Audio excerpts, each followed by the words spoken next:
name is Anjay Rastogi, and welcome to our very special chat today. And today we'll be discussing, this is part of a whole series about kidney transplantation.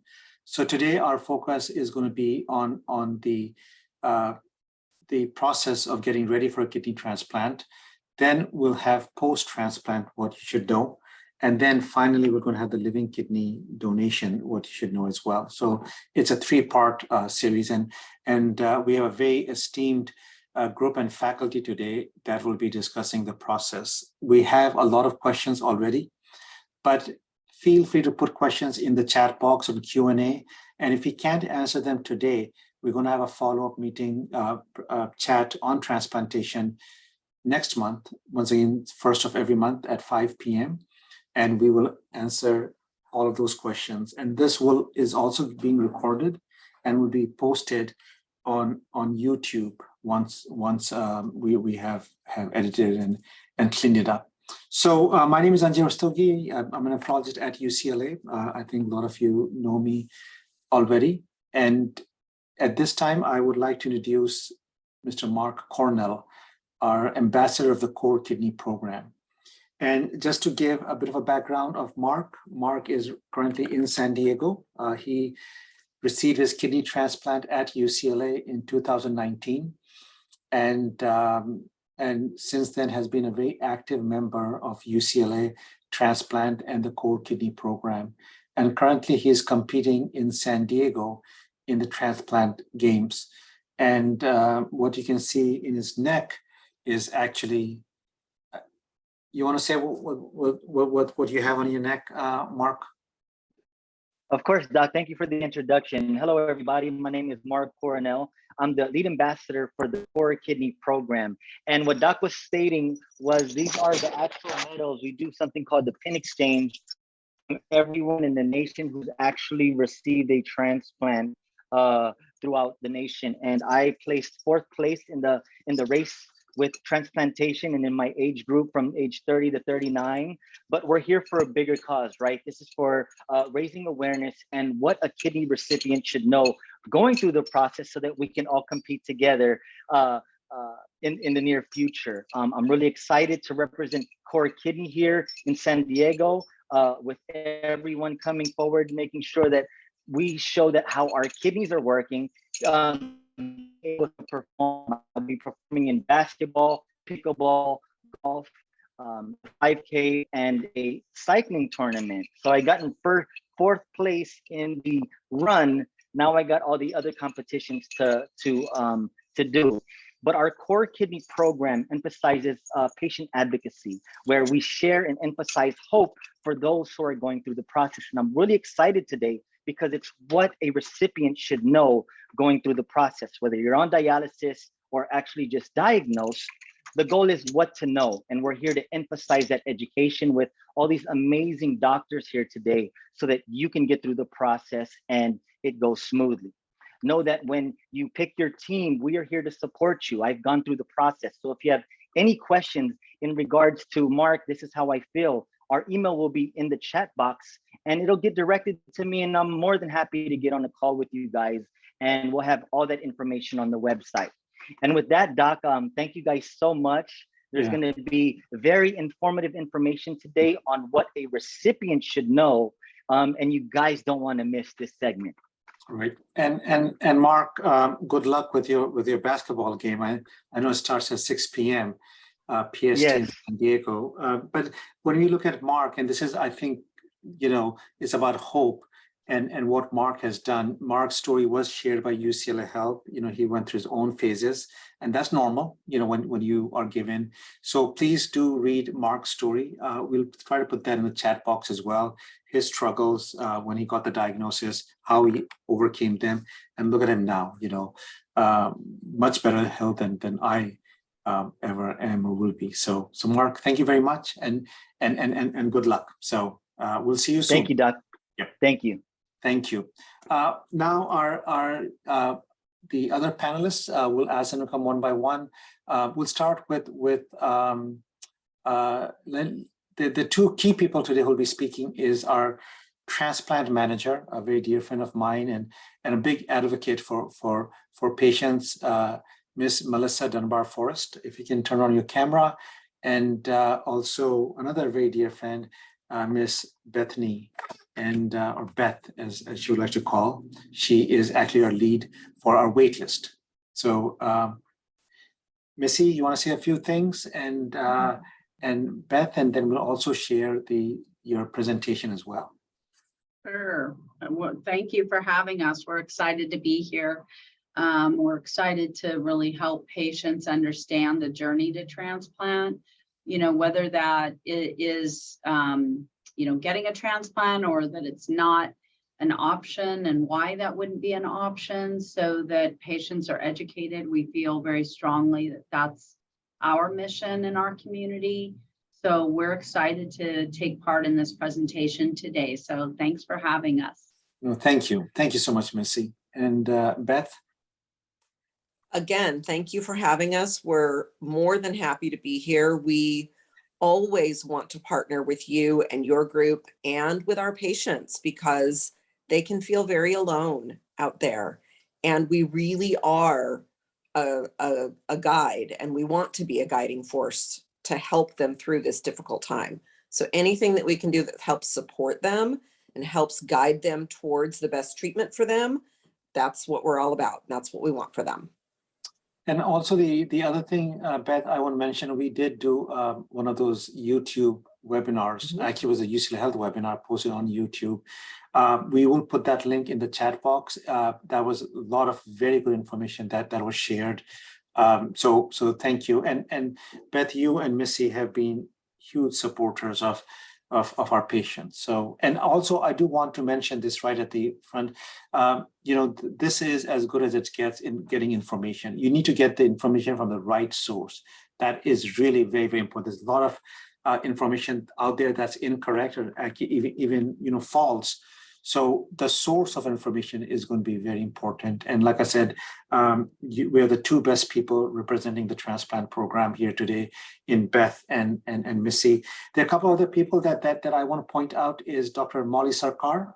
She just finished her transplant fellowship and joined our faculty as July 1st, heavily involved in multiple projects. But one of our focuses is going to be a bridge between the general nephrology and the transplant program. So Dr. Sarkar, if you want to turn on your camera for a second. There she is. Yes, hi everyone. Yeah, Very yeah. proud to be a part of this. I'm hoping I can help everybody understand how to navigate this process. So feel free to ask questions. Yeah. No, Dr. Sarkar, you've already helped so many people.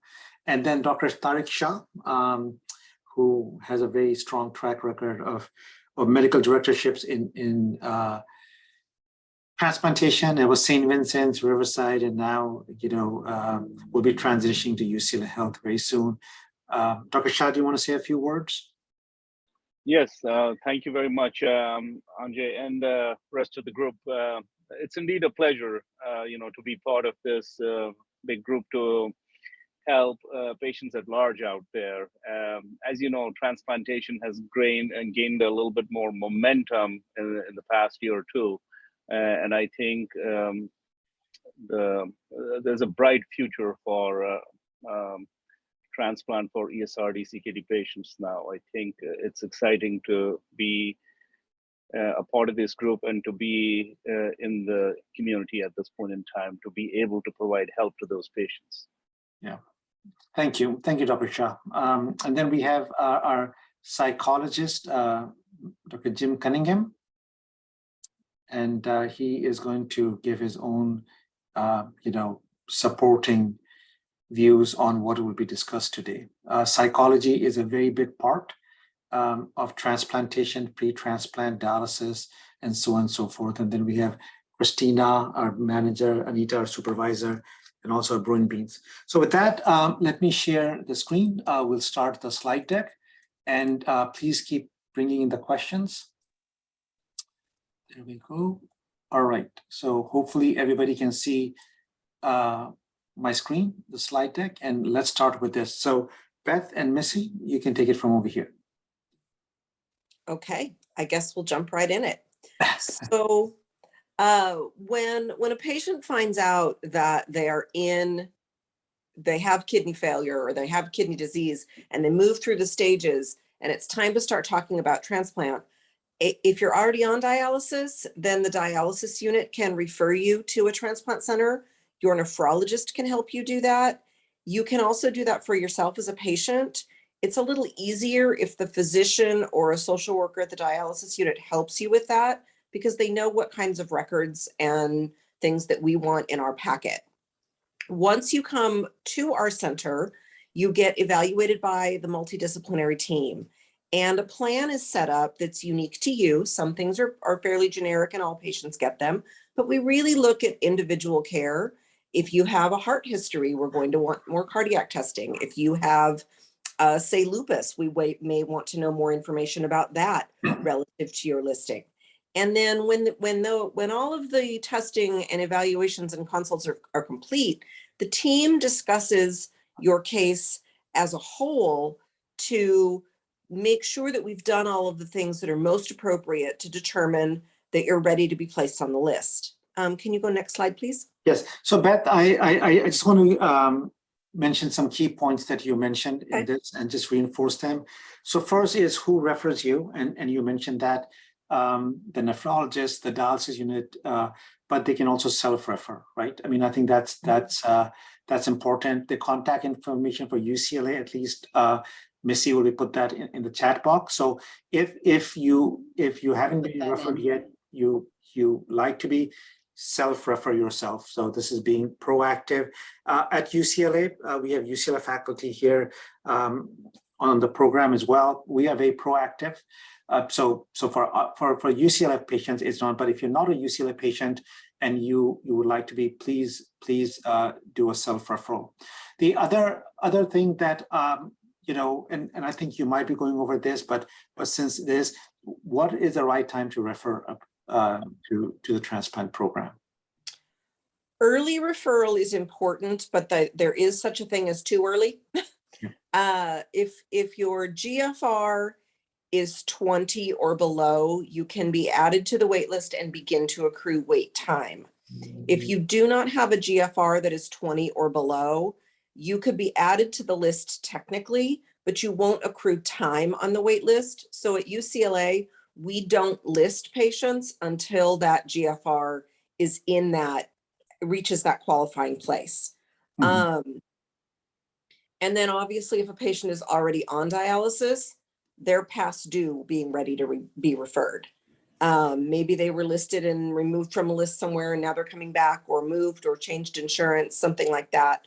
But early referral is easiest, best if we can bridge to transplant without ever having to be on dialysis, but that's not always the case. So if someone's on dialysis, they can get referred as well. Great. So, I mean, in our practice, at least, as soon as the GFR gets close to 20, there's almost an automatic referral, as long as, we think they will qualify for transplant. So I think that's an important point, is accrual of wait time. So great point. Thank you. Mm-hmm. So this is just a simple diagram of the transplant team. Most people think of the physicians as being the transplant people, but there's a whole cadre of professionals involved in the process. There's a surgeon and nephrologist, a coordinator that's a nurse like myself, pharmacy, dietary, social worker, assistants. We have a lot of admin staff that help us gather records and make appointments and coordinate different things to make this happen for you. And we may also have additional consultants, psychiatry, cardiology, rheumatology, gastroenterology. Patients who have a cancer history perhaps need to see hematology, oncology. Whatever is particular to a patient's story, or multiple, if that's the case, is involved in the process. What's not on the slide is our financial team. Our financial group needs to be able to verify benefits and look over that documentation to make sure that that side of the process is also in place so that we can go forward. And this group really talks about how to move you forward in the best way and whether we've really done everything to answer all of the questions to help us move you forward safely. Great. So that once again, this is Anjay, but I always tell my, we have the whole, the nephrology side, the surgical side, but in my opinion, wouldn't you say this is probably the single most important person they should know in the transplant team for communication? I'm a little biased, but yes. No, but I think, it's not, and this is something that I would like people to take, and even sometimes my own patients that I speak to, I ask them, who is your transplant coordinator? And I think that's something that they should have on their fridge or in their wallet somewhere. I mean, that's easy accessible, but that is something. And if there's one thing that you can take from today's program is that your transplant coordinator is your quarterback. That is the one who's going to coordinate your entire. That's what they call that. So they all have very important roles. But from a patient's perspective, this is what I tell my patients, that if there's one person you'll know, it should be a transplant coordinator. So I think that is as far as questions. There's questions are coming in the Q&A and the chat. We will address them as much as we can because we already have a lot of questions listed over here. But if we can't answer them, we will definitely answer them at the next. But please keep on putting your questions in to the Q&A and chat. Okay. So this is a very common question. Patients want to know if they can be listed at more than one transplant center. And the short answer is yes. Patients do have the right to seek listing at other programs. Your insurance coverage may limit your options. You have to check with them to determine what is covered. It doesn't benefit you to be listed at another program that's in the same locale. So for example, listing at UCLA and listing out at Mayo in Arizona makes sense because we're not close enough to each other to necessarily pull from the same organ donors when offers come in the same way that UCLA and USC share a very common Los Angeles area. So at UCLA, we do not allow patients to be listed at a center that's very near us. Some of the other local centers do. Some of the larger ones do not, and we do not because we find that it's confusing in the way that patients get information managed at their dialysis units because all programs function a little bit differently. Mm-hmm. And having local programs in sort of competition, if you will, for maybe the same organ offer or the patient information, it gets to be confusing and it sort of muddles the process for everybody, but most importantly for the patient if they're local. Sure. So, I mean, I think Beth, that's an important point that I bring up, that why would somebody want to get listed at multiple centers, right? I mean, that's really, Yeah. And I think you address it very, if it's, they should not be pulling from the same pool. It doesn't, and you mentioned USC, but wouldn't Cedars be the same thing? Yes. So Cedars, UCI, St. Joe's, USC, Loma Linda, those are all in our shared greater Los Angeles area, where if you go a ripple out in the pond, if you will, you have Scripps and UC San Diego and Mayo in Arizona. Those are no longer considered local. Mm-hmm. So that's more sensible. But depending upon where it makes sense for you to travel to, if you have the financial means or if you have family that say lives in Kansas and that seems like a good idea and your insurance works with that, then that might be a good option as well. Right. And where do we get this information? Where are there websites that they can go? Yes, I think that might be the next slide. Oh, very good. There it is. So why would you want to multiple list? So if you think of sort of throwing a rock in a pond and how it makes the ripples out, that's a little bit how the organ donor allocation works. So if there's a donor in the greater Los Angeles area it's going to be offered to the transplant centers that are in that locale first. So if you're registered at on the wait list at, I don't know, Mass Gen, for example, out in Massachusetts, you're not really going to get that organ offer that's from the Los Angeles donor. So if you're listed in multiple locations, then you're maximizing your exposure to organ donors, deceased organ donors, I might stress, around the country. And because we have these variations in donor availability and demographics, wait times across the country are not completely balanced. So you may be transplanted faster someplace outside of the Los Angeles area, because Los Angeles has some of the longest wait times out there. How to get more information, though, is the SRTR website. That's the Scientific Registry for Transplant Recipients. And all transplant centers for all organs in the United States have to furnish their data over to the federal government, where it's analyzed and risk stratified, and it's published on this website. So there's a lot of information about how many transplants a center does, their volume, their average wait time, death on their wait list, all kinds of things like that. You can compare programs. Mm-hmm. If you want to go to another program, number one, unfortunately, this is the world we live in, is insurance. Will your insurance let you go there? You can self-refer, but your social worker and your nephrologist can help you with that. And you have to complete all of the testing that that program wants you to complete. If we didn't ask you to do something, but they ask you to do something, then you have to do that, because we all have nuances in our criteria for what works for our program and how patients qualify for listing. Great. There's a question that came in the chat box or the Q&A box, and probably it would be a good question to answer. Is about, and I think that disappeared. Maybe Dr. Sarkar already answered that. But the question was about you hit your GFR of 20 and then you get listed. How soon should you get the transplant, or do you want to get it right away? So Dr. Sarkar, do you want to answer that for everybody? Oh yeah, sure. So hi everybody.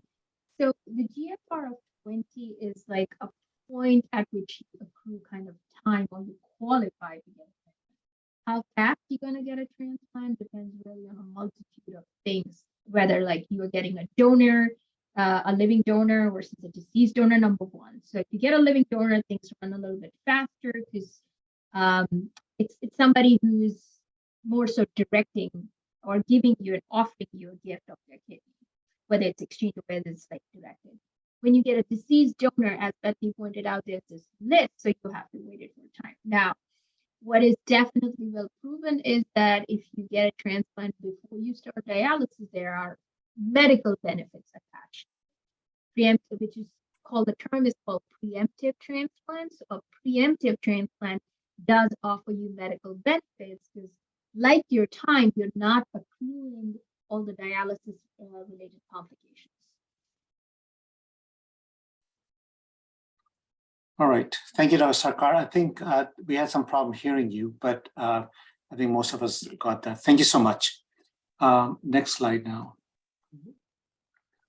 So there's often questions about how we look at deceased donor kidneys, because there's how do you stratify quality? And so there's 10 factors that we look at in deceased donors that are listed here for a relative scale of how kidneys are scored. And it's really an index on a 0 to 100 scale.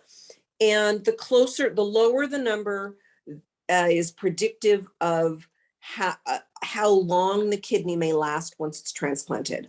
So the example here is, if we have a KDPI, which is a kidney donor profile index of 20, that means the kidney is likely to last longer than 80% of the other donor kidneys available at roughly the same time. And then conversely, if the KDPI is 80, that means that it's going to be, it's not going to last as long. It's only going to last as long. Now I can't remember how to say it. Missy, can you say that? My mouth won't do it right now. You mean how long a kidney will end up Yes, lasting them? my brain, I'm tongue tied for some reason. Well, it's based on the life of the organ and the life of the estimated life of the patient as well. So that's how they're trying to match the kidney to the recipient. So you won't have a recipient who's maybe 65 getting an offer on a kidney that's maybe 19 years of age, because they're going to want that to match closer for how long they and the patient will last, if that makes sense. If I'm explaining that correctly. Thank you. Are there any questions on that? That's often a concept that It's a hard one sometimes to understand. Yeah, we tend to lose people a little bit on that one, but it's certainly something we can come back to. Yeah, and also if Dr. Shah or Dr. Sarkar, and if they can speak into the microphone, that'll be great. I think there were some issues with audio. But Dr. Shah, would you like to comment on this, the KDPI score? Yeah, I mean, going back, well, you mentioned the amount of time I've been in transplant, so I'll take a step back and explain where this came from. But I think you explained it extremely well with the percentages. The lower the KDPI, the better it is. Higher the KDPI, they're going to be marginal kidneys, so to say. And you explained the math fairly well. But back in the day, for deceased donor kidney transplant, we had what we used to call standard criteria donor kidneys, which for example, would be relatively healthy, let's just say 30-year-old, passed away from trauma, motor vehicle trauma, or whatever. The kidneys would obviously be of pristine quality, so they would be sort of called standard criteria donor kidneys. And there would be extended criteria donor kidneys, which would be what she has mentioned in her slide really well. So advanced age, for example, stroke is a cause of death because it causes cytokine release, and somehow it's not good for the kidney transplant. So all these factors now, tried to bring it to commonality and create an algorithm. Sort of a logarithmic value, this kidney disease profile index, in essence means how these kidneys are going to fare in those patients, or donor matching, donor recipient matching. So suffice it to say, as she explained, lower the score, better it is. The kidneys are going to be potentially doing better in those recipients. Higher the score, those are sort of less than optimal kidneys with a higher kidney disease profile index. A long answer for a relatively short question. No, but I think from a patient's perspective, they get a call at midnight that there's a kidney available and the score is this. So we do want as good as a kidney as possible. Will there be patients that you would actually consider with a higher score? Yes, first of all, to explain how KDPI plays in the grand scheme of things in transplant, it's certainly a factor when we get an organ offer. But then again, there's so many recipient factors, the amount of waiting time. Kidney transplant is the best modality of renal replacement therapy. It's well established. So that's why I said for that particular patient, that particular kidney at that particular time, all these factors come into play. The transplant coordinators have all that information, wonderful information, and we relay this to the patient and not just one number of KDPI. Whilst it's important, there are many other factors that come into play.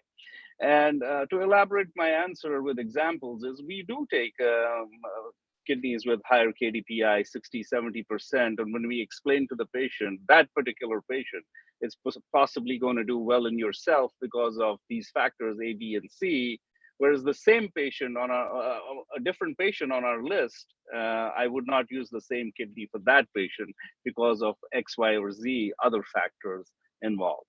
So yes, KDPI score is important, but it's not a do-it-all, tell-it-all. Okay, This is a little bit of a complex, issue, like Beth and Missy said. So we can come back to that if there's any questions on this KDPI score, because the problem is that they get a call at an odd hour, and then they can't speak to the nephrologist, or they're not available. And what do? Do they pass up on this kidney, or do they take it?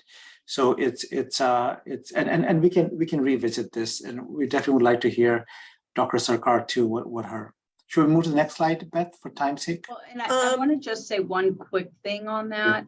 I think it's really important that they understand when we call to offer an organ, we are not going to offer an organ we do not think will be good for them. And so because transplant is so much better than being on dialysis, they are not going to offer that unless they feel that's a good choice for you. It's a reasonable choice. We decline plenty of kidneys. Right. Actually, that's a very good point, Missy, that you bring up. So let me just clarify, because I think that this is, and I'm just talking about my own patient experiences when they have called me with the KDPI, and I've counseled them. But I think what Missy is saying is actually quite important. It's not that it's a scale, but if the kidney was not good in their opinion, they would not call you with that kidney. It's not that like any kidney they're getting and they'll call you that. So that's a good point, Missy. Thank you. Dr. Sarkar, do you want to say something? Sure. I mean, I would just kind of piggyback on that. First, can everybody hear me? Yes. Okay. So I would just piggyback on it, that it's not a score that's designed to, at the time point of transplant, tell you if it's a good kidney versus a bad kidney. It's just a very intelligent guesstimate of what we anticipate this kidney to do, or how long we anticipate it to last in the coming years. And this kind of guesstimate is basically based on our own experiences in the last 10 years.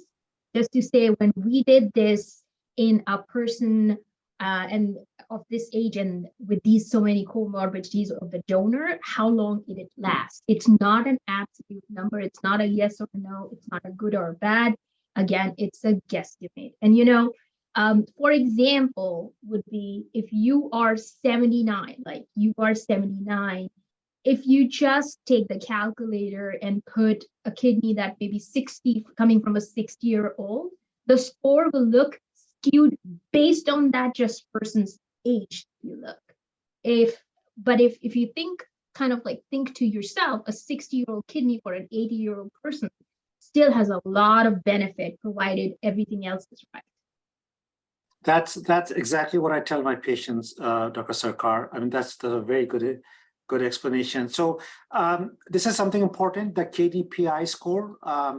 Like I said, this will be recorded, will be posted, so you can go over that again. If there are more questions, please do email us or put them in the chat, or the Q&A, actually put in the Q&A rather than the chat.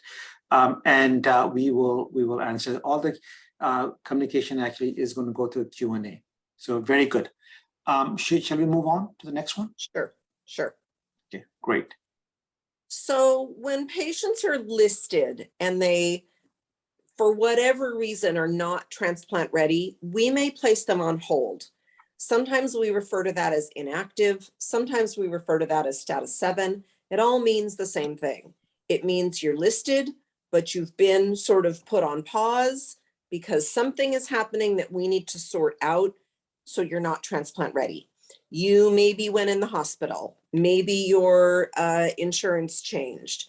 Maybe your primary support person is your daughter and she just had a baby and she's got stuff going on in her family where she can't support you the way that you will need right after you're transplanted. So we just hit the pause button and let everybody take a breath. If it's medical, then we'll request records and send you to specialists and see what's going on. And that's really when the coordinator really gets pulled into quarterback mode, because we're coordinating what records we need and what to review with the physician and how to set up the next steps to move you through the process so that we can get you back in position to be transplant ready. It's always our goal to keep you moving forward. Your job is to keep in touch with the coordinator. If something happens with you, most of the time, We aren't going to know it if you don't get your care in our hospital. It's very seldom that other organizations tell us what's happening. Every once in a while, we'll get a call from a dialysis unit social worker, but pretty much we have to depend on you or your family to tell us that something's gone on with you so that we know what we need to do. The best thing to do is to complete all of the testing that we ask you to complete, keep the appointments. If you're going to miss something, help us so that we can give the appointment to someone else versus just not showing up, because that makes everything take longer for patients to get in, to have patients seen. And above most everything else, your insurance lapsing is one of the worst reasons to get put on hold. Please, please, please. I know paperwork is tedious, but we all have to do it. Keep those things up to date. Return paperwork. Our financial department may send you forms. I may have to put you on hold if those aren't returned to them. So we're all in coordination to make sure that all of the pieces are in order for things to continue to move forward. So thank you, Beth. A question that came up, a while ago is our transplant. How often should you check in with your transplant coordinators? So that's sort of I think that's sort of a question in context. If you're a patient that has a living donor that's moving through the process, sooner, you're going to want to touch base with your coordinator more frequently, particularly if there are things going on with you that are changing. Maybe you just started dialysis. Maybe you've had infection in your access. Those are not surprises that are good to have when you have a living donor moving through the process.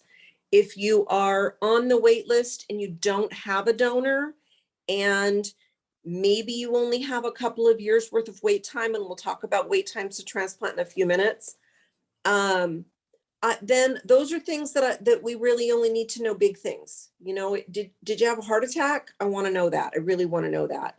Did you get a blood transfusion? I want to know those things too. But you can check in for check-in's sake. But if there isn't a lot of new information to share, it's not always of value for you to use your time to do that. We're happy to talk to you, but if there's nothing to share, you can just wait until we send the letters.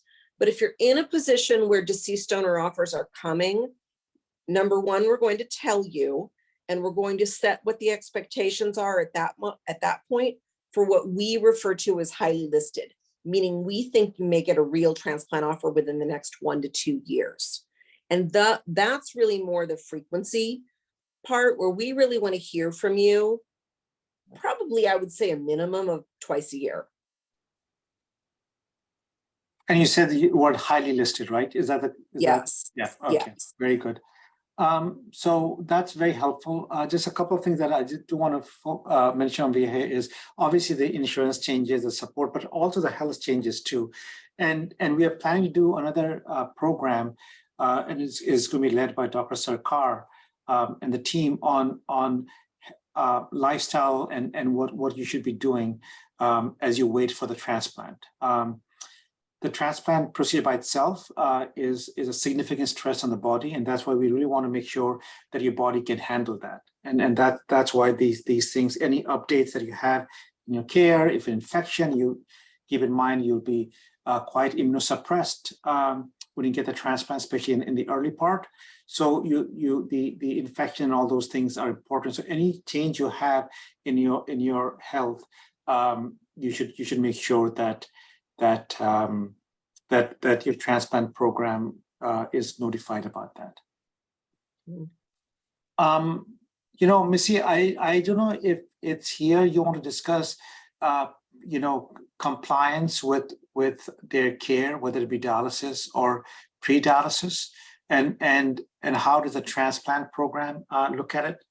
And use that information, to kind of guide us. Yeah, I'm happy to.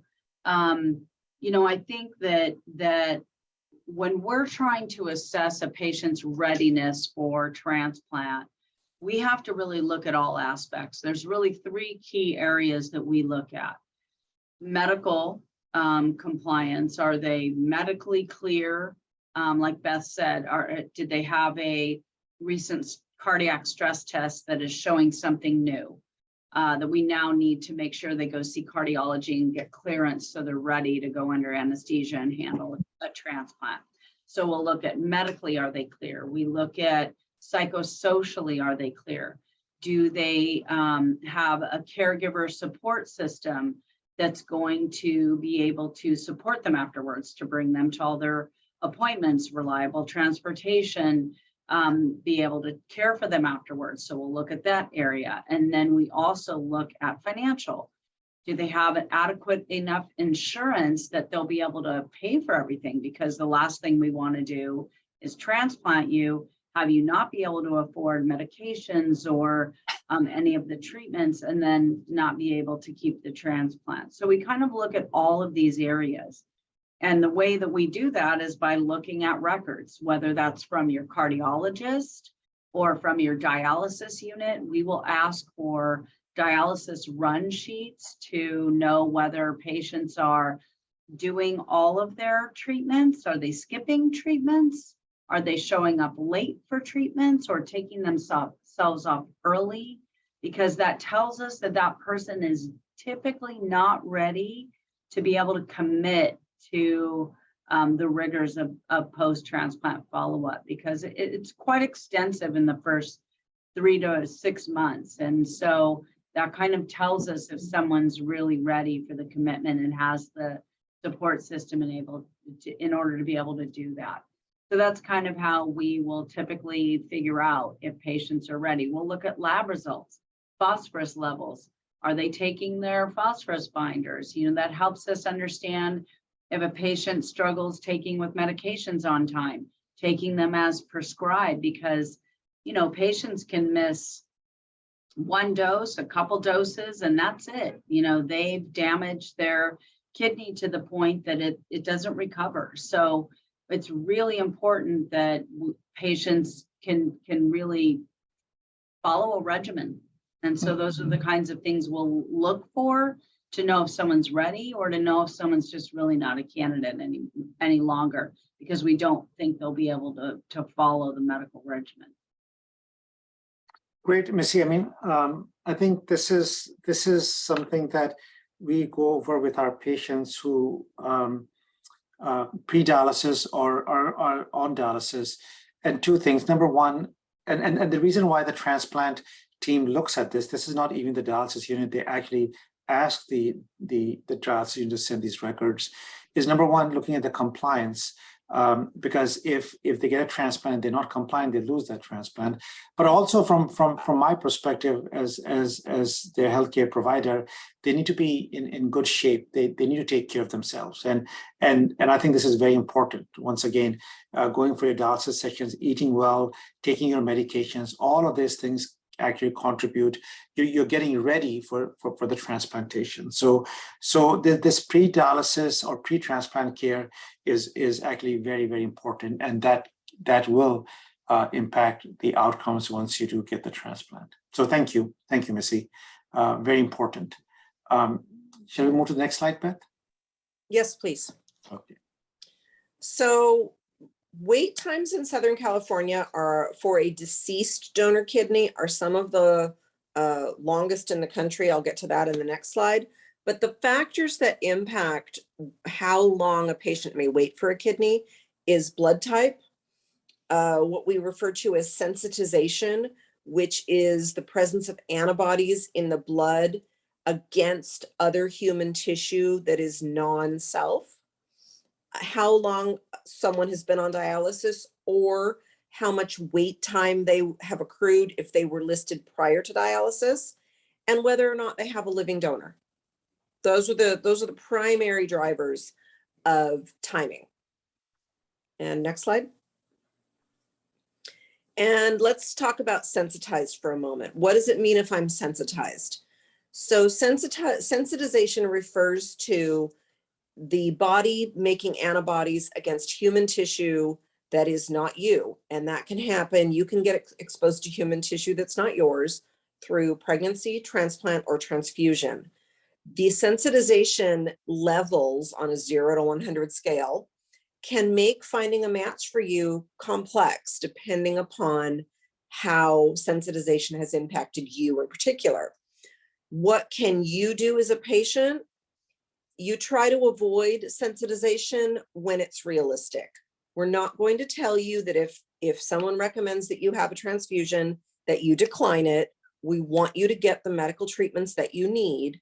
But if you're being treated for anemia on dialysis, it's really important that you do those treatments and make sure that if you're prescribed Epogen, make sure that you're getting your EPO shots so that you don't become anemic and need the transfusion.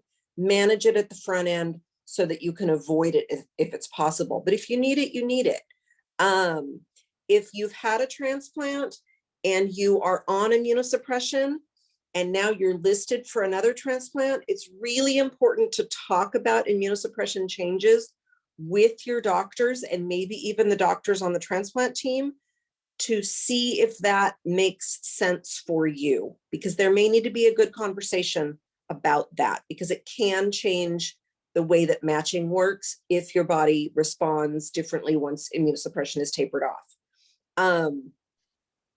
And there's a lot of things that we can do to still help patients get transplanted even when they are sensitized.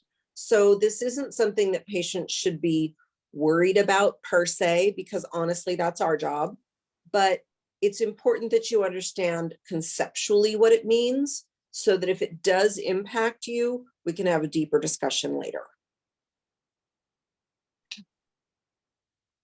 Great. If there's any questions about this, please let us know. So these are the estimated blood type or wait times by blood type across the greater Los Angeles area for a deceased donor kidney. My O's are waiting up to 10 years.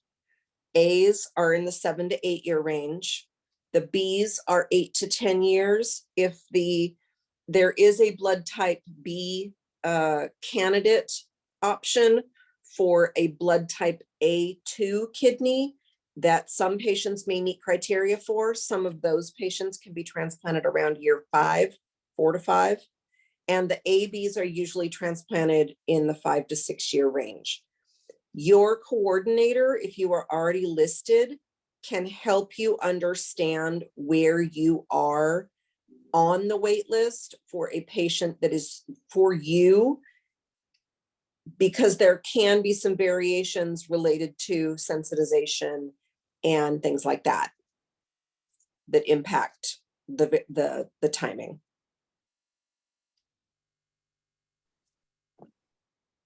While you're waiting on the list, I think we've referred to this already, but it's really important to follow the medical advice that you're given by your primary team, your nephrologist, your primary care physician, all of the other people that take care of you on a regular basis.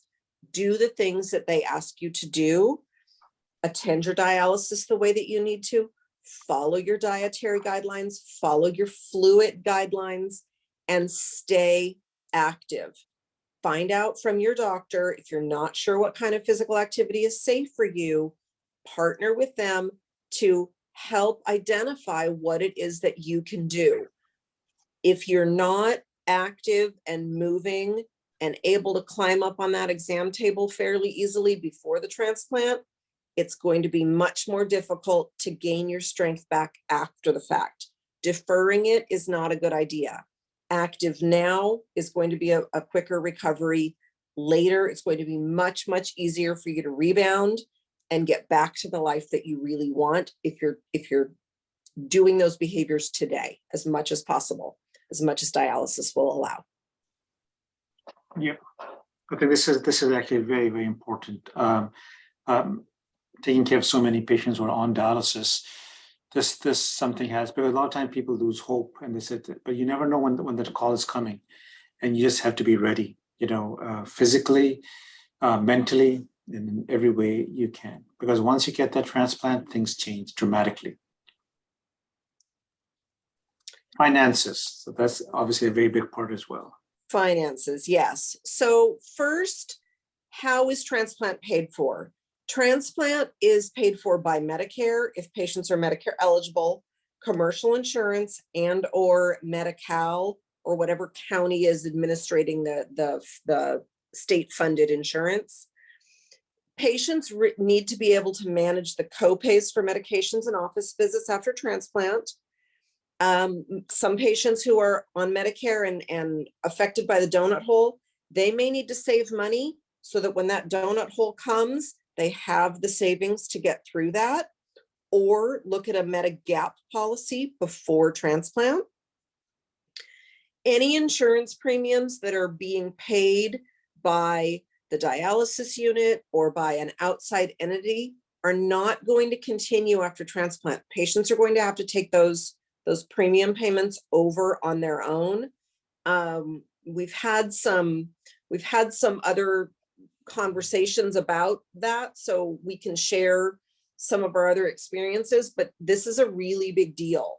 There are patients who signed paperwork because it was going to save them money to get on some insurance, and they didn't know that that wasn't going to continue after the transplant. So it's very important that patients understand where that's coming from. Missy, did you have something you wanted to add? I think just really understanding, if they're taking advantage of the, National Kidney Foundation and assisting with premium coverage, that they understand that does end at some point and that they'll eventually be responsible for that.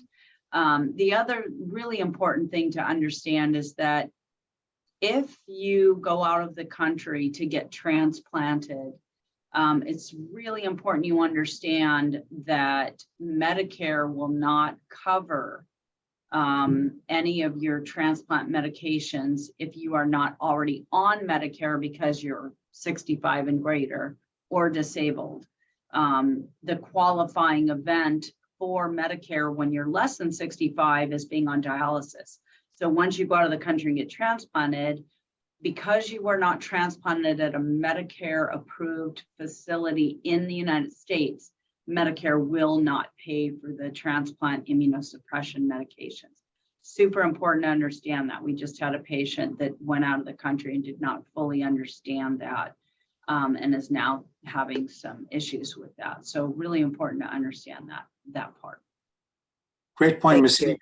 How about complications if you get transplanted outside the country or at a place? They're going to pay for the hospitalization, but anything that's transplant related, additionally, if it's an HMO, we won't be able to see you for transplant. They will pull you in network because we didn't transplant. So there's no contract, there's no agreement for that and for the post-transplant care. So this particular patient also had an HMO, so we won't be able to see them either unless they authorize that, which is not very often that they will do that. I see. Because they want to manage your care. Right. There's a question that came in the Q&A. Is there Medicare A and B coverage for kidney transplant cost? And is it limited in percent of the total cost or in dollars? So it really depends on your plan. If it's, an employer derived plan, if it's primary, if it's secondary, which is based on your dialysis wait time. So all of that kind of comes into play, and which is why the financial counselors review all your benefits, and then they will review it with you if they don't feel like there's enough coverage and why, and what you can do in order to have adequate coverage. So there's a lot of factors that go into that based on the particular insurance that you have. I hope that answers that question. It does, and I think it's a complex question too. So the transplant program that they have applied for or they want to get, they should be able to assist them with this piece of information too. Yes, because if you have Medicare A, that covers hospital. If you have Medicare B, that covers outpatient doctor visits. And it also helps with some of the immunosuppression if you have a pharmacy plan or you have Medicare Part D. But I think the most important thing is if your Medicare is assigned to an HMO, all of those rules change. And that, let's say that you've assigned your Medicare to Kaiser. Kaiser may be contracted with Cedars, and UCLA. So it depends on where you're going.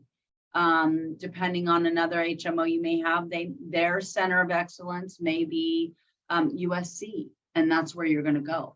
So it's all insurance dependent. So it's important to be talking to your insurance. And Medicare has some phone numbers as well, and a lot of stuff online that helps. So definitely good to kind of do your research. Yep. And I think the other question that came up, which probably is answering at the bottom, is does Medicare or Medi-Cal pay for the living donor surgery? And Medicare covers all of the living donor evaluation, and it covers the recipient evaluation, and the living donor surgery is covered by the recipient's insurance. And any complications the donor has afterwards are also covered by the recipient's insurance. Donors don't have any cost. And we will be doing another program just on living kidney donation. So that most likely is going to be October. So stay tuned for that, and we'll have a much more deeper dive into the whole living donor workup and process, and also our advocates, the living donor advocates will speak as well. Okay. I wanted to make sure I was off mute. So we sort of addressed this question already. How often do I need to follow up with the team while I'm listed? Really, when there's something that's changed. And if you're not sure if you should report something, report it, and we'll decide if we needed, how important it is or whether we need to understand more. Again, call the nurse coordinator once, twice a year to check in. When we see patients in clinic and we get asked, how much longer will I wait for transplant? Before COVID hit, I was really good at this, and the numbers really sort of went all over the place in the past 2 years. So what I tell patients now, if they don't have a living donor and they're waiting for that call, is if we don't call you with an organ offer in about 6 months, call your coordinator and check in, because we track organ offer activity, and we're going to know whether we've seen your name come up for an offer with other patients still above you. And we're going to have some insight about how much longer you might wait. And we will help you understand how often the team may want to see you, when your testing needs to be updated based on what the doctor's recommendations were the last time you were seen, or if you're reporting new changes to us. And again, we have sort of insider information because of the different places that we get information from about how long you may wait for transplant. So if you feel hopeless or you're confused or you just need to talk to somebody, we're the one you need to call. We want to help you with that. Right. I mean, I think going back to the quarterback is your transplant coordinator. So if any questions, the other thing, I also want to do a shout out to the ESRD network. Susan Waldron is attending this as well. That's a great resource for a lot of things. But I know one of Susan's key thing is to look at how we can increase this transplantation rate and make it more efficient. But what's the role of the social worker at the dialysis unit? And this is both for Missy and Beth. I think that from our perspective, the role of the social worker really helps us understand any challenges the patient may be having. Whether that's trying to help them connect with mental health resources in the community or through their insurance, They really play the biggest role in referring patients and assessing them to know when they want to be referred to the transplant center, and then making sure that the referral gets to us, that the patient gets scheduled. If they're not scheduled, why? And then working with that patient to really follow up with us. They help kind of direct the patient and connect them with doctors that where we may need them to get clearance from someone in their own community, you know, their own network that they've been following, like their own cardiologist. They'll help make sure that they support the patient and answer those questions so they understand, you know, and they help us understand where the patient's at in readiness for transplant. So they're the partner of the patient and the transplant center, really. Right. Beth, is there anything you want to add to this, or? I just want to echo that. And, you know, sometimes patients are afraid to report things to us because they don't want it to penalize their listing, or they don't want it to bump them off the list, or whatever it is. And often the social worker at the dialysis unit can help us communicate with the patient from a safe place, because sometimes the social worker does know the patient better, to help them understand that we're all partners in this together, and we won't be able to move forward in a really robust and safe way if there are things about the patient that are being left out. And if there's confusion, we want to clarify that before the organ offer comes. We want to clarify that before the patient is being seen right after transplant, and they're so overwhelmed because they didn't realize how big this was going to be and how they were going to feel. So we really use the dialysis unit social workers in that integral way to partner together, because sometimes the patients need that extra cushion in order to communicate well with us. And we're fine if that's what the patient needs for that. Mm-hmm. And, you know, I mean, this is very helpful, Missy and Beth, and I'm going to throw in my 2 cents, being a medical director of a few of these dialysis units. And we really focus on transplant very much. So for all the patients, you know, on dialysis or pre-dialysis, reach out to the social worker, which is going to be your in your dialysis unit, but any other team member. We have another team member on right now by the name of Joe, who was actually my PD nurse for a very long time, and then now is our kidney educator at UCLA, and heavily focusing on the optimal starts for patients with ESKD. But he was our champion at a Century City unit for dialysis. He was the one who was leading. So you know, it could be a social worker, but it could be any team member.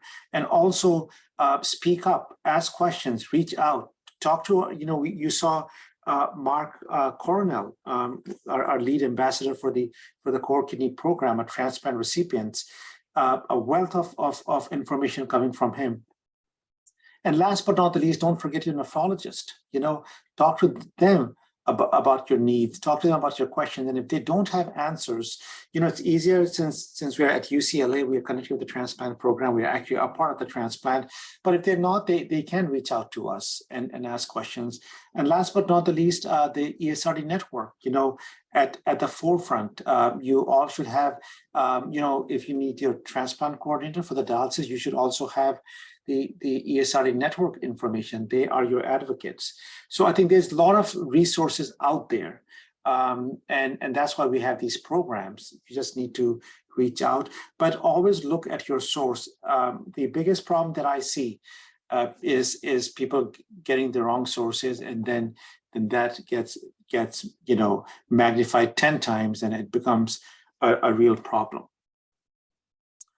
So with that, I think the presentation comes to an end, but not this program. So I think this was a fantastic presentation from Bethany, from Missy, and all our participants, Dr. Sarkar answering a lot of questions on the side. But there's a couple of questions that have come in that I think I would like to be answered. One is, and Missy, this is probably for you. If I'm transplanted at another unit, will UCLA accept me back? And if so, what is the process and the timeline? So, and I assume this is like if they were dual listed, maybe they were listed here in maybe Arizona or something, and they get transplanted at Arizona. Yeah, they didn't mention that, but what if they were not dual listed? They transferred all the time to a different program, say Arizona. Yeah, I mean, you're really supposed to be following up with your own transplant center because they know you best and they did the surgery. So patients should be, just because they go somewhere else doesn't mean they shouldn't necessarily follow up with them. We encourage that. We encourage our own patients to follow up with us if they can. And like I said, there's a lot of programs out there that will not accept patients that were transplanted at another center. But with that being said, we understand that people move around and maybe in this area and may need a transplant center in case they have any problems and to be followed once a year. Mm-hmm. And we will try and accommodate that, but we will want patients to establish care locally with their own nephrologist within their insurance network that will be able to, fill all their prescriptions, take care of their prior authorizations, guide them on well care, cancer screenings every year. We can't really function as a primary care physician for patients, but we're really here if there's problems with your kidney and to see you once a year just to make sure everything's going well. But that's also what you can do at your transplanting center as well. But otherwise, our patients, once we transplant them and they're stable, we send them back to their referring nephrologist, and they will follow them in the community.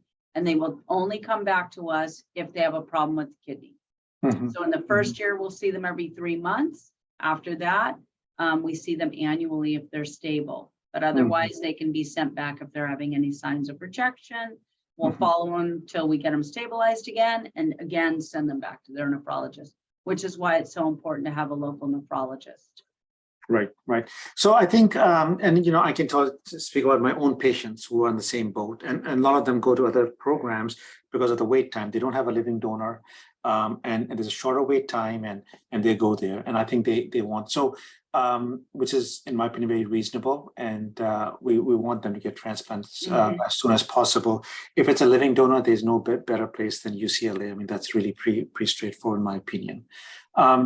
So I think what's clear, and this is a struggle that happens because now, and this is important for the people who are hearing this, because they are at this other program, let's just call it program X, right? They've done the transplant. Now they want to send the patient back. Well, I mean, I always tell them, number one, the patient has to be stable, right? Because if there are any complications, who knows better than the program who did that? And we had a case, in which there's coast-to-coast transfer, and outcomes were not that good, So they need to be stable. And then I think what you said, Missy, is that it's not that you don't want to take care of them, but they have to have an identified nephrologist, local, non-transplant nephrologist, which should be their referring nephrologist, or somebody that will take care of them, and then send it to the transplant program if there are any issues, and they can follow them, whatever schedule they think is appropriate. Yeah, we're really here to get you evaluated and transplanted and stabilized, so then your nephrologist can follow you locally. We don't want patients to have to drive this far, and we hear those challenges from our patients a lot: the driving, the traffic, the gas, the parking. Right. So we really want you to have someone local that's easy to get to, and that you can also be talking to frequently and seeing frequently, because that's a challenge. We're transplanting a lot of new patients, so we're trying to care for them as well, and the patients that might be having a problem with their kidney. Right. Right. I mean, I think these are, but from my perspective, when my patients get transplant, what I don't like is them they rush to come back. They need to be stable Yeah. from there, and I sometimes put a stop to that because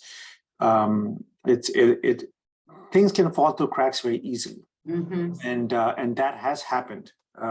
So it's very important that the handoff is very secure between the two programs, and the receiving doctor is actually ready to receive. So that's great. I think some other questions that are coming up. I think one was the KDPI for the living donor. I think Dr. Sarkar already answered that question. What else was over here? Vaccinations. I think I'll start with Missy, you and Beth, but then I would definitely like to have the input from our transplant nephrologist as well. Yeah.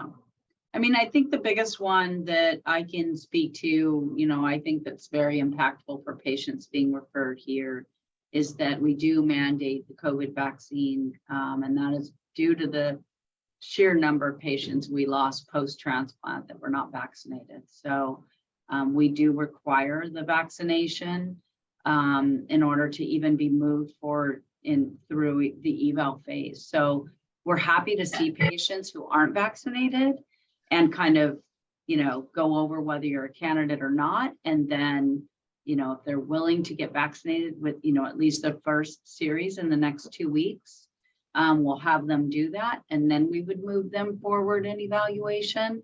If they need time to think about it, or it's not something for them, then we'll close their case and we will not move them forward in evaluation, just so they know that. There's other programs around us that strongly recommend it, but do not mandate it.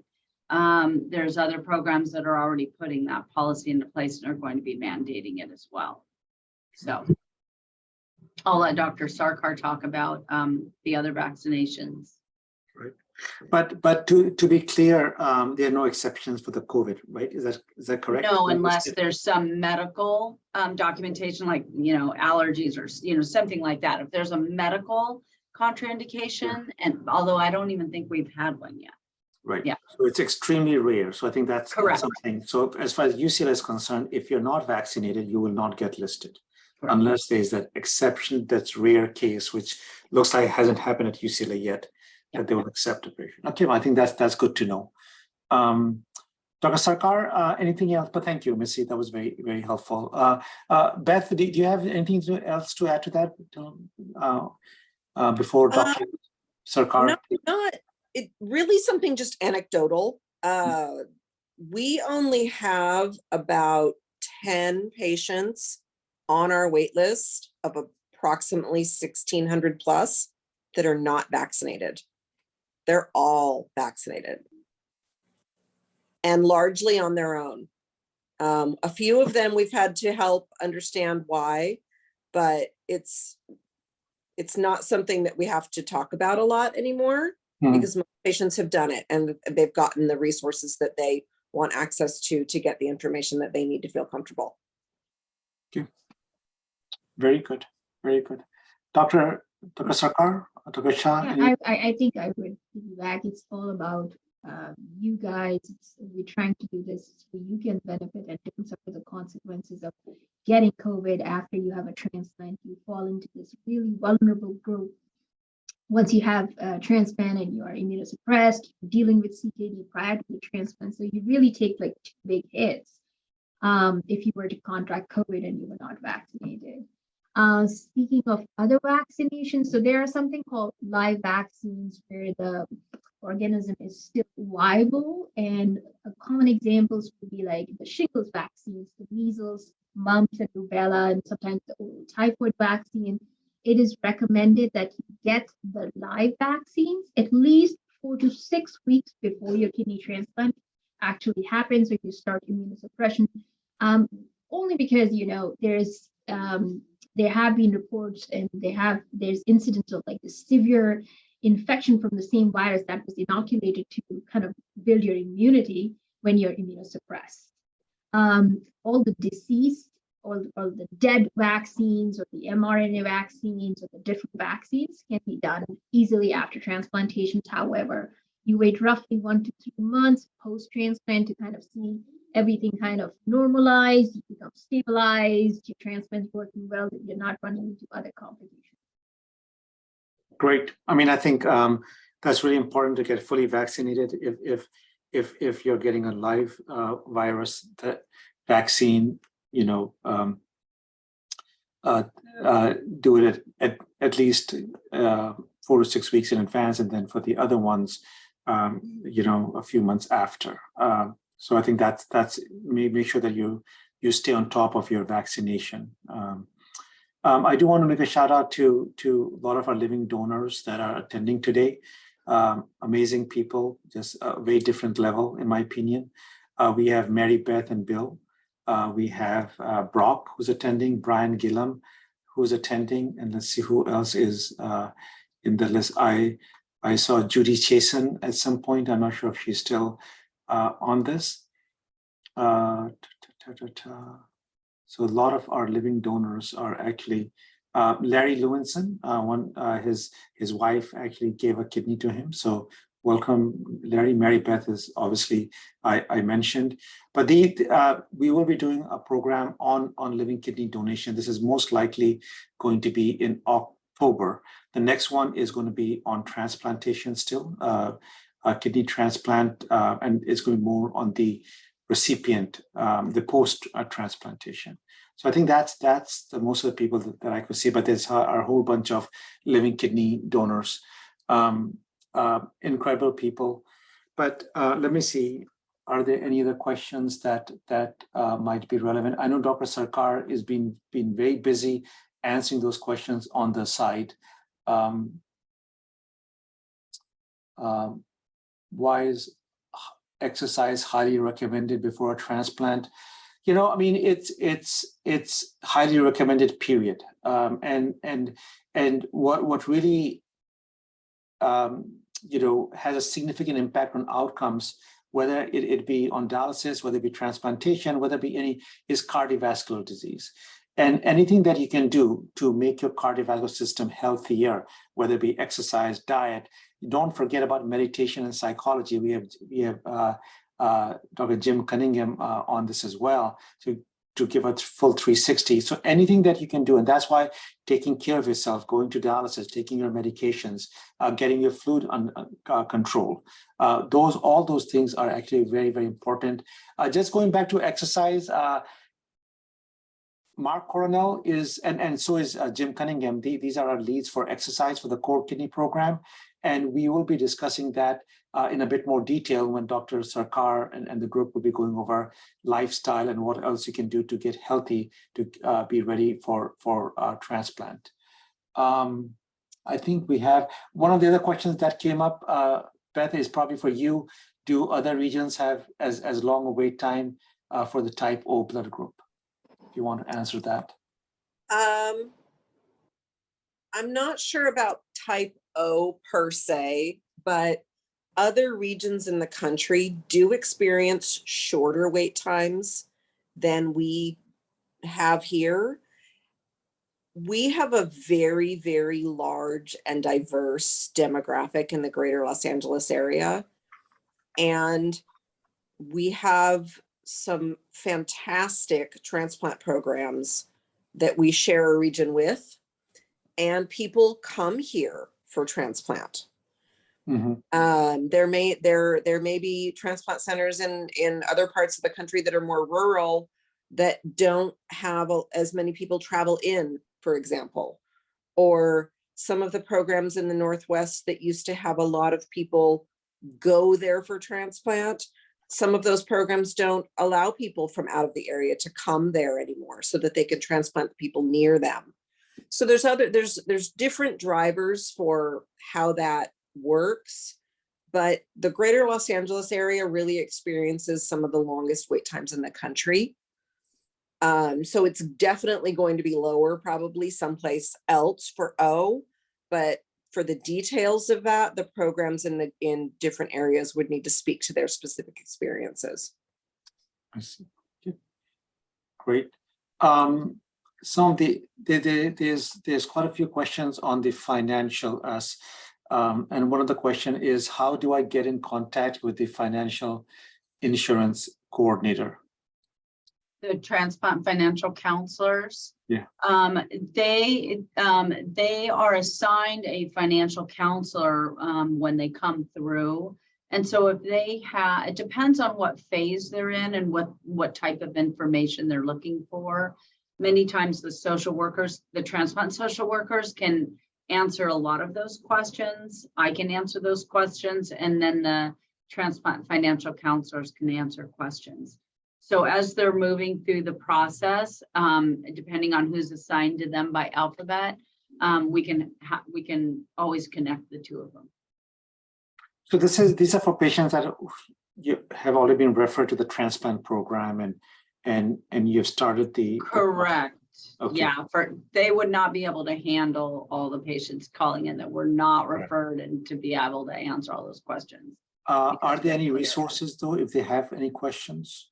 You know, UNOS has great resources on preparing yourself for to be financially ready for transplant. UNOS, okay. What's the name of that, Beth? Do you remember? I think it says, I think it's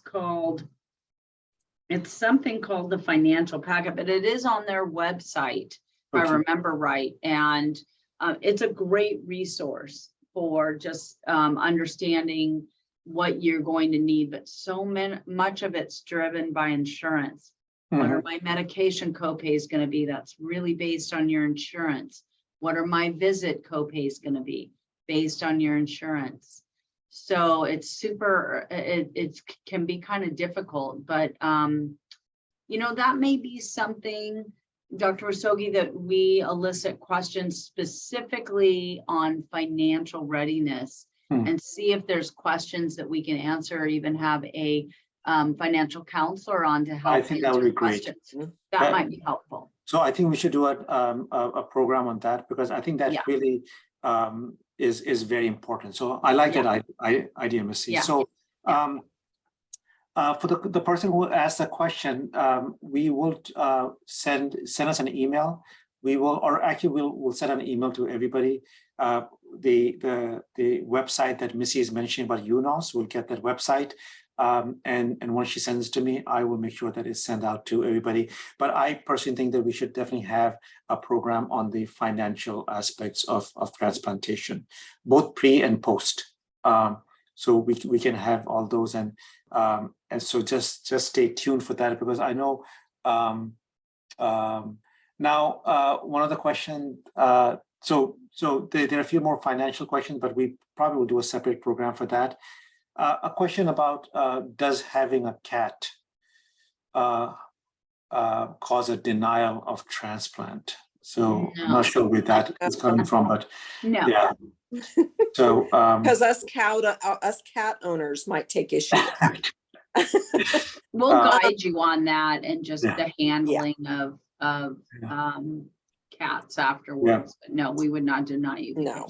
Yeah. How about smoking marijuana? I think that's an important one. Cause a denial of transplant. And this is smoking. So let me just rephrase it. The question was about smoking, but there are different other ways you can take marijuana as well. So, and I definitely would want input from Dr. Sarkar and Dr. Shah as well from medical. But what is UCLA? Now, once again, I think we didn't mention that, but the policies might differ a bit, right? I mean, there's an overriding umbrella that everybody in the US goes by, but there might be some difference. So you need to ask the transplant program that you're applying to. But Missy, I'll start with you about the smoking marijuana. What is our policies on that? It depends on how much and how often. Okay. We really don't want anyone smoking, obviously, but we also understand the challenges too. So, you know, and I'll let Dr. Sarkar kind of talk about, you know, why we're concerned about that post-transplant. Pre-transplant, we're very concerned. We look a lot at why, you know, be like using heavy drugs or alcohol. Why and how much? How often are you doing it? Are you dependent on it? Is it recreational, occasional that you're using marijuana? Is there an option for edibles versus smoking it? So it really depends on what they're doing, because obviously, again, it can have consequences afterwards for everything. So any addiction or any reliance on a substance over time is going to be concerning for us. But Dr. Sarkar, do you want to talk about more like what the concerns are posed for the smoking versus edibles? Sure. Yeah. I mean, I would upfront say, yeah, it's on a case-to-case basis, and you're very right in saying, like, you know, how much you smoke. Is this casual smoking? Is this for medical reasons that you're taking marijuana?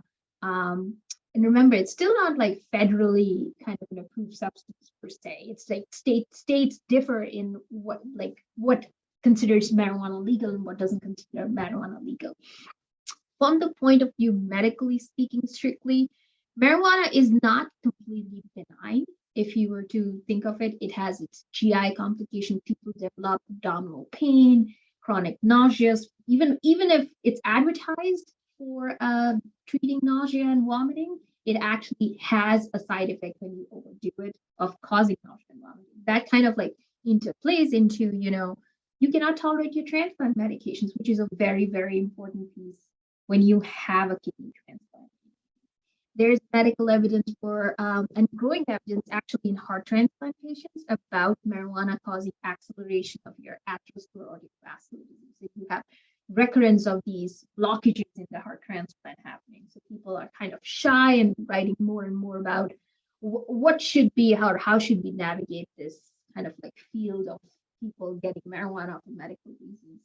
Third, when you get transplanted, your medications possibly, there's growing evidence against, I would say, not written in stone, possibly there's an interaction, especially with the tacrolimus, which is one of the most commonly used immunosuppression medication, and it will raise your levels, and it can mess up your transplant, and it can cause complications.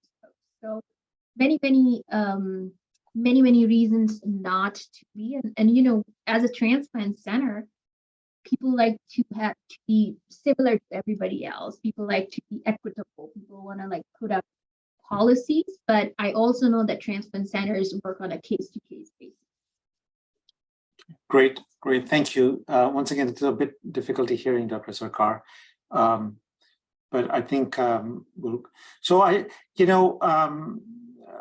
it's once again, one thing is very clear: if you're dependent on any substance, leave alone just marijuana, that's obviously a red flag for the transplant team, and they'll pick up on that very quickly.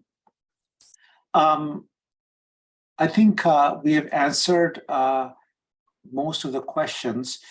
So at this point, we are. Dr. Rastogi, if I may, my computer back on my phone. But this marijuana bit is very interesting, and as the group already mentioned, you know, there's many ways to skin this cat. Many transplant centers have different policies as regards this. Smoking per se, marijuana smoking. Smoking any form is bad. Marijuana is bad. I think that's the common message we should deliver to the patients. There is documented. You asked for medical, concern for us. There's documented issues with aspergillosis and nasal fungal infections. So what I try to do is, at the transplant centers I worked at, we try to get to the why of it, that Beth and Missy so elegantly pointed out. And what is the root cause? Why is this patient dependent on smoking marijuana or even edibles? So we try to address it, and with our social worker and psychosocial workers, we try to address the problem. But at the same time, we just try not to deny the patient or deny that referral. I think we set up a dialogue. And this is going to be ongoing challenge, as you know, as the use of these agents, especially marijuana, edibles, etc., is going to be on the rise, and we have to, address this greater ESRD population and optimal allocation of this scarce resource. has to be put at the perspective. But I think exploring the why and how. Right. I mean, Thank so you. no, thank you, Dr. Shah, and we'll have Dr. Sarkar speak again next time. Because she mentioned a couple of things that were actually medically important. The reason why I think this is important from my perspective, and smoking is different, but even taking from other sources, a lot of patients take it for medicinal value. They feel better, they can sleep better. Sometimes they have pain, right? So it really becomes something like you rightly said is looking at the why, but also the amount and what could medically be complications. This is a very important issue because the reality is that a lot more people are using marijuana and it's probably going to increase. So this is an important medical issue that we should be discussing at some point. And we will discuss that at our next. So I do want to end this right now because just to stay on time, I want to thank Beth and Missy. Thank you so much for all your very valuable input. We'll see you hopefully next month again. I want to thank Dr. Shah and Dr. Sarkar for all the great information they shared, and then our whole team, our Circle of Core, our Brewing Beans team, and everybody else who supports this. So please do send us our feedback, corekidney@mednet.ucla.edu. Please send your comments and also what you would like to hear more. For next one, I think I totally agree with Missy that we either next one or the one after that will do the financial aspects of transplantation. So with that, I hope you enjoyed this. Join us every month. It's at 5 p.m. First of every month, 5 p.m. PST. And our next few ones are still going to be on transplantation. So I hope you have a wonderful month of August. Thank you very much for attending. Thank you. Thank you. Thank you. Good night, everyone.